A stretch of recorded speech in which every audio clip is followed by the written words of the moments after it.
Coverage of the 1998 European Figure Skating Championships. I'm Terry Gannon. The best in Europe getting together, taking the ice one final time to tune up for that trip to Nagano for the Olympic Games. And the only surprise so far, the fact that Grishuk and Platov actually trailed at some point in the ice dancing competition. They did, of course, go on to capture their third straight European title.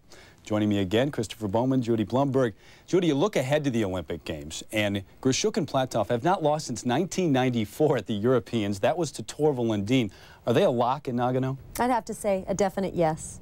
They're a lock because they are the best skaters, and they're putting out a number this year that's very similar to what Torvill and Dean did in 1984.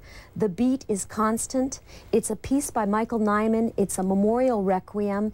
It builds toward the end. It's very exciting, and they're skating it well. They only found themselves in second place coming into the free dance because they fell. That doesn't happen often with them. They are confident, they're very competitive, and they want their second gold medal.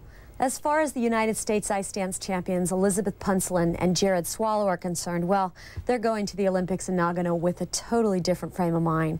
And Christopher, you live and work in Detroit and you see them train. What do you sense from them?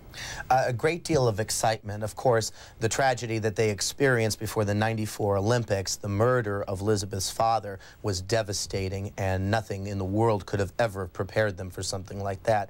Now it's completely different. They know that they may not be in contention for a medal, but they're skating better than ever and probably will walk away with a household name.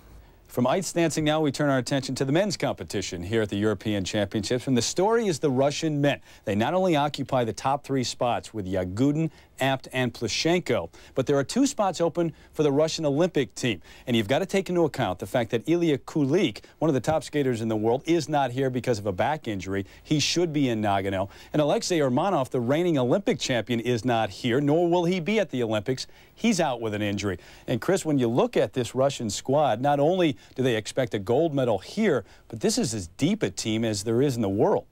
Absolutely. This is probably one of the most diverse skating teams that the world has ever seen. We're seeing very young talent and some seasoned and a little bit more older talent. But there's injuries and inconsistencies, all the same kind of ingredients that have plagued Russian skating teams, particularly the men, in the years previous to this one. Now, it's going to be very interesting to see what happens with Urmanov, his groin injury being out almost 1 year with a groin pull, something that's absolutely unheard of.